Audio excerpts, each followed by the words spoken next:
The War of 1812, fought between the US and Britain from 1812 to 1815, was fueled by a variety of issues, including British trade restrictions, the impressment of American sailors into the British Navy, and British support for a Native American tax on American settlers. Despite ending in a stalemate, the war was pivotal in solidifying American independence and strengthening national identity. The Treaty of Ghent, signed in 1814, officially ended the war, restoring pre-war boundaries and ushering in a long period of peaceful relations between the US and Britain.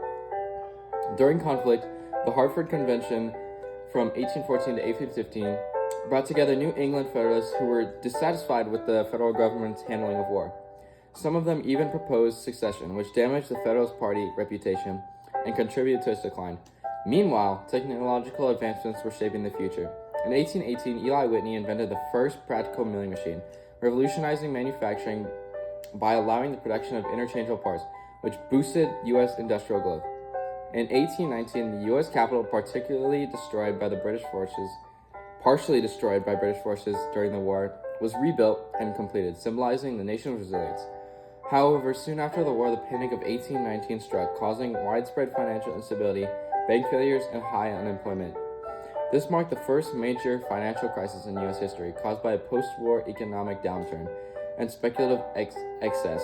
At the same time, American Colonization Society, founded in 1816, advocated for the resettlement of free African Americans in Africa, particularly in Liberia, reflecting the complex attitudes towards race and slavery in early America.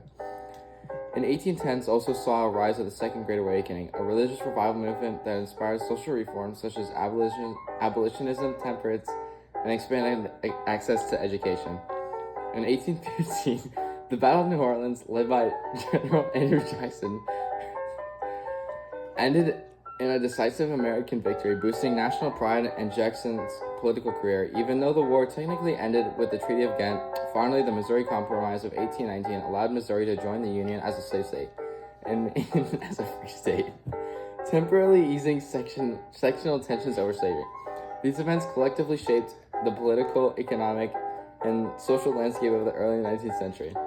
Some learning essentials from the textbook was identifying the state's events that led to the war hawks to call for war. The war hawks, a group of young nationalists in Congress, were driven by British trade restrictions, the impressment of American sailors, and British support for Native American tax on American settlers, all of which they saw as violations of U.S. sovereignty. Another point was explaining the significance of the War of 1812. The War of 1812 was significant because it reaffirmed U.S. independence from Britain, fostered a sense of national pride, and led to important technological and political changes.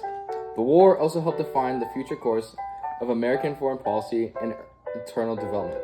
That is the 1810s.